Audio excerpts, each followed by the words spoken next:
ကျွန်တော်တို့ကျေးဇူးတင်ဂုဏ်ပြုခြင်းခန္ဓာစားကြရအောင်နော်ပထမဦးစွာဆရာတော်ဖျားနဲ့ကျွန်တော်တို့ပရိချာဖာရာဂျွန်နေရာယူဖေးဖို့ရှောက်ထားပါဗျာတ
25ခုနှစ်တော့မင်္ဂလာဂျူဘလီနေ့ပဲဂျူဘလီနေ့ရဲ့ကောင်းခြင်းအတော့ကလေးသာသနာမှာ2026မှာကိုတွေ့မြတ်နေရခါစားရပါတယ်ဆိုတဲ့အကြောင်းဘုရားပနာမပြောချင်တယ်ဘယ်လိုလဲဆိုတော့ဟာလည်းအေးကြောင့်မရောက်ခင်တပည့်တော်တို့ရှင်းတော့အဆက်တွေလုပ်ကြတယ်မရှိရောရဲ့ချန်ဆလာရဲ့ပါဒကပ်ဆန်မိုဒရေတာရဲ့ဦးဆောင်မှုနဲ့အစီအဝေးတွေကောင်းနေလို့တအားပြောတယ်ဆရာတော်ကြီးတော့ပြုံးသွားတယ်အဲ့ဒီပြောတာမှပြီးသေးဘူးဝိသေချီတယ်ဝိသေမှာပါဒအေးချော်လာမယ်တချို့လူတွေကစိတ်ကိုပြီးပါရီပြောမလဲအဲ့တော့ကိုတော်လာတာနဲ့တပည့်တော်တို့တအားပြုံးတယ်အဲ့တော့2026ပါတော့ကလေးသာသနာအတွက်တကယ်ကောင်းကြီးနှစ်ပဲတပည့်တော်ဘုရားမနာမပြောချင်တယ်ဒီတခါပါရအေးကျော်တရားဟောလိုက်တာနော်သူကအကြီးဆုံးအကိုကြီးကကိုလူကနမလုံးရှာဒါတော့ချပထမဆုံးသူစတရားဟောတဲ့နေ့မှာပြောတယ်ကျွန်တော်ဒီတခါသူတစ်ပါးအကြောင်းမကောင်းချက်မပြောတော့ဘူးဖယားအကြောင်းပဲပြောမယ်အားရလိုက်တာတကယ်တရားနာတာနော်တရားပဲကြားရတာသိကောင်းတယ်အများကြီးကျေးဇူးတင်တယ်ဝမ်းသာတယ်ဒုတိယချက်အနေနဲ့ဒါကိုရောလေးရတရားဟောပြီးပြီဆိုတော့တတိတော်တော့အလဲပေါ့နော်ကိုကြီးကပြောပြီးပြီဆိုတော့ညီလေးတော့အလဲပေါ့ကိုရောတကယ်ချစ်လဲချစ်ကြပါလေခင်နဲ့ခင်ကြပါလေအားလည်းမနာကြပါဘူးနော်ကျေးဇူးတကယ်တင်တယ်ဒါတော့ဟိုတစ်ချင်းလေးတတိယချစ်တော့ချစ်တဲ့အကိုရဲ့ဒီလိုမလုံးနဲ့ဒါပဲကိုရောတရားဟောတာတကယ်ပဲသဘောကျတာချစ်တော့ချစ်ရဲ့အကိုရဲ့ဒီလိုမလုံးနဲ့တရားဟောတာတော့ကိုရော negative sense တခုမှမပြောဘူးတကယ်တော့အဲ့ဒါမလုံးနဲ့အဲ့ဒါဘာဖြစ်လဲအဲ့ဒါမလုံးနဲ့အဲ့ဒါမပြောဒီလိုလုပ်ပါ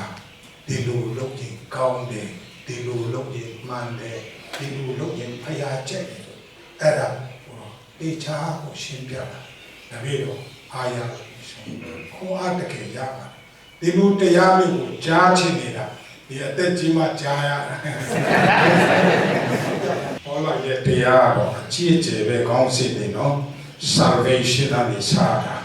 incarnation တော့act of the apostle ရှုခရိယာဒီကိုတော့တော်သဘောကျတယ်တဲ့နောက်တပည့်တော်တို့ကြမ်းနောက်ဆုံးအနေနဲ့ကိုတော့ပြောတော့တာ unity and sanctity ဆိုတာကိုတော့ပြောတာဒီက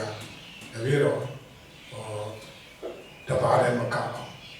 ဘုန်းကြီးတော်များမှာအားလုံးဒီပါတော့သဘောကျနားလဲတယ်တပည့်တော်အနောက်မှာဆရာတော်နဲ့ထိုင်တယ်ဆရာတော်လည်းတခါမှဝတ်ဆောင်နဲ့ပြောတာ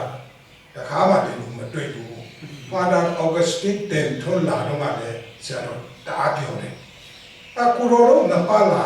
တော်လေးဆရာတော်ပြောတယ်။တပည့်တော်အနောက်ကနေကြည့်အိမ်ငိုင်းတဲ့လူလည်းမတွေ့ဘူး။ဟိုတခါတော့ဟာခါတာတနာနဲ့ပေါင်းပြီးတော့မိုင်းလာမှဝတ်ချောင်းပွဲလုပ်ကြတယ်။အိန္ဒိယကလာပုံကြီးအဲ့ဒီကလာအင်္ဂလိပ်နဲ့နားမလဲဘူး။ဟောတာလေတအားဆင်းနေတယ်။မိုက်ကလည်းမကောင်းဘူး။အဲ့ဒီတခါတော့တကယ်အေးကြီးွားဒီတခါတော့လုံးဝ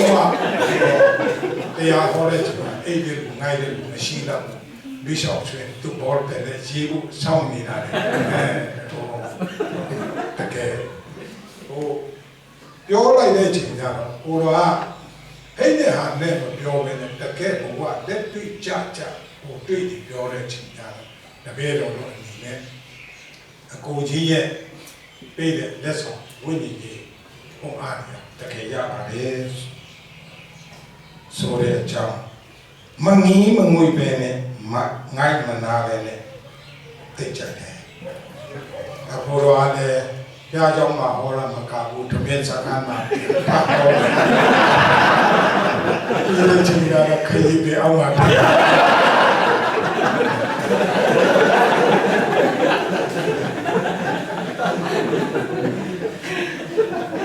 းတော်ပညာရည်လေးဝတယ်ဘုရားလည်းရှိတယ်တရားလည်းကျွေတယ်ဗျာစေတနာလည်းပွားတယ်နိဗ္ဗာန်ရောက်တာတော့တယောက်တည်းမရောက်ချင်ဘူးအကုန်လုံးရောက်မယ်ဆိုတာပြောတော့တကယ်တော့တော်တော်လေးသဘောကျပါတယ်အဆုံးသတ်မှာဟိုရာပြောလိုက်တာ fatherly care father လို့ပြောပြီးတော့ care မရှိတဲ့ fatherly care ဆိုတာပြီးတော့စိတ်ထဲမှာကောင်းလေးမှထား fraternal charity ဒါချင်းလို့ပြောနေတာလေ fatherly care ပြမှာလေ fraternal charity လို့ brotherly love ဆိုတာပြမှာလေကိုတော့ပြောတော့ပြီးတော့တော်လေးကိုထိသွားတယ်လူတိုင်းကနားလည်တာလေဝတ်ဆောင်တော့ retreat ခဏလို့ပါတနေ့တစ်ခါဒီပါလုပ်ပါတယ်ဒါပြီးတော့အခါပေါင်း30ကျော်44ပါရှိပြီဒီကတော့ရှစ်ပဲအကောင်းဆုံးပြောရင်လည်းတခြားသူများမကောင်းဘူးလို့တကယ်ကောင်းတယ်အဲ့တော့ဟို theology မကောင်း ideology မကောင်း practical နဲ့ပြောလိုက်တယ်ဒါပဲတော့ mission မှာတော့တကယ်ဒီနေ့ mission နေမှာတော့တကယ်အကျိုးရှိနေတယ်တင်တယ်ဟိုတော့အများကြီးခြေကျုပ်တင်တယ်ဝမ်းလဲတာလေဂုံလဲယူတယ်ဆက်လက်ပြီးတော့ဘုရားခင်ကောင်းချီးပေးပါစေထပ်လောင်းကောင်းချီးပေးပါစေနောက်ဆုံးထွက်တဲ့တိသစ္စာရှိသွားကြမ်းမာလည်းအမှုတော့ထားဆောင်လိုက်ပါစေလို့ညီလေးကလေးသာသနာမှာဘုန်းကြီးကဆုတောင်းပေးနေပါတယ်မေတ္တာပို့ပါတယ်အဲ့တော့ကိုရတ်အတွက်တော့ကလေးတိုင်းရှိစားအမြဲတမ်းတကားဖွင့်ပါတယ်ကိုရတ်အမြဲတမ်းကြိုးဆိုပါတယ်အားလုံးကလုံးဓမ္မမှာ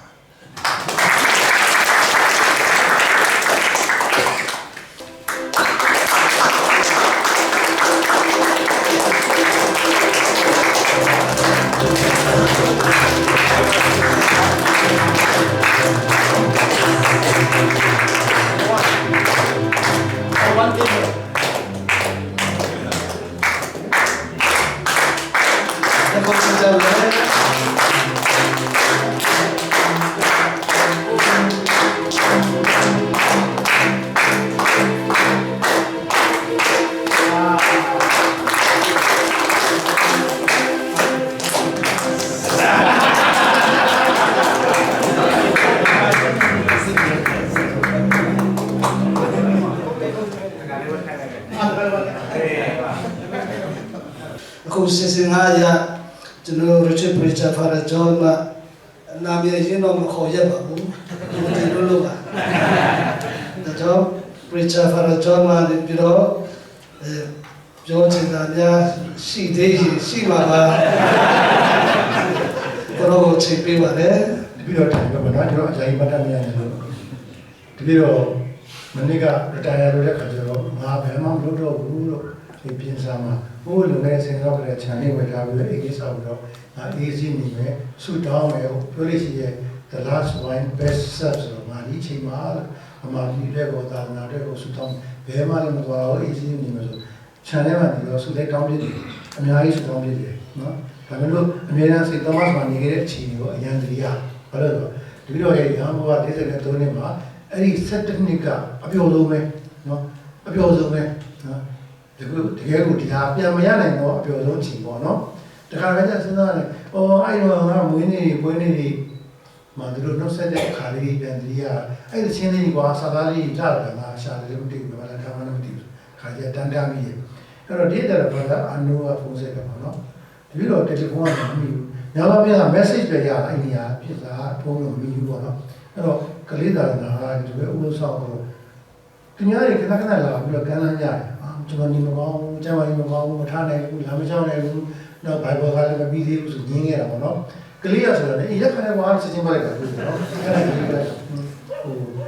ဝမ်းလက်တာလာလက်လာခြင်းပေါ့နော်ဒါပေမဲ့ခကြီးရလည်းကြောက်တဲ့သွားတတ်ဘူးတော့အထုတ်လည်းမနိုင်တော့ဘူးနော်သူဒီဒူးလာတော့ကြောက်နေတော့ဒါပေမဲ့အစားရအကုန်လုံးအဆင်ပြေပါတယ်နော်အဲ့တော့ကိုရိုးစီရောက်တဲ့ခါကျတော့လည်းပြီးတော့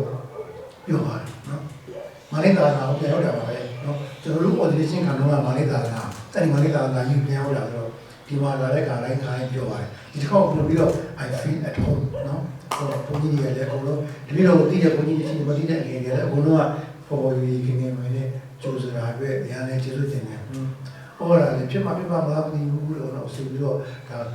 များတော့တဲ့တော်တော်များတော့စိတ်ထဲမှာရှိတာဟောတာပါဟိုပြင်ထားတာမရှိဘူးဒါပေမဲ့မိတယ်လို့ရေးထားတာပေါ့နော်အဲ့တော့ပြီးတော့ဝင်လာပြီးတာပါဟိုတိတော့ကိုမှတ်တော့နော်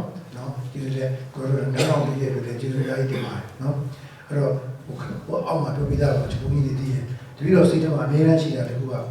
ငါဘုန်းကြီးတွေတော့ကဘာမှမပါလာဒါပေမဲ့ငါမတည်ခင်တော့ဒီမန္တလေးသာသနာဒီဟုတော့ကလေးဟာခါမန္တလေးမင်းတပ်လေးခုတော့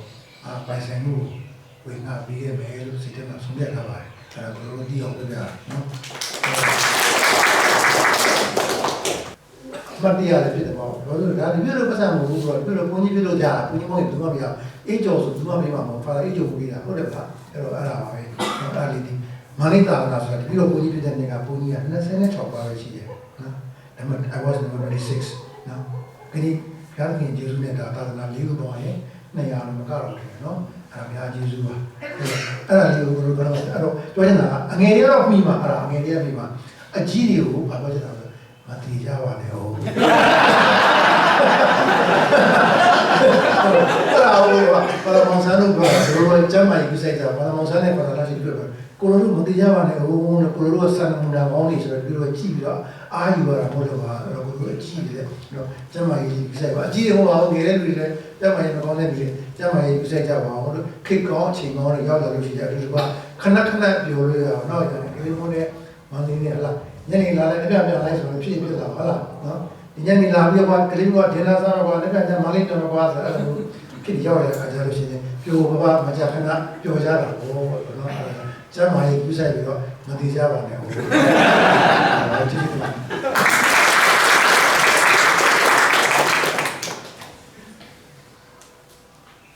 ကိုရောတပည့်တော်ကလေးတာဒနာက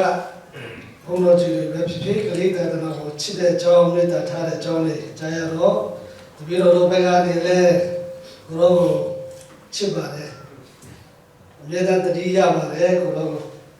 ဘာဖြစ်ဖြစ်ကျွန်တော် Richard Preacher နေပြီးတော့ကျွန်တော်တို့ပြင်စာကျေးရွာနေပြီးတော့စုတောင်းတဲ့ခါကျကျွန်တော်တို့ကလေးတာဒနာကိုလည်းတတိယပြီးစုတောင်းပြီးဖို့တပည့်တော်တောင်းဆိုချင်ပါတယ်အာမင်ဘာလို့ဒီလိုလဲ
။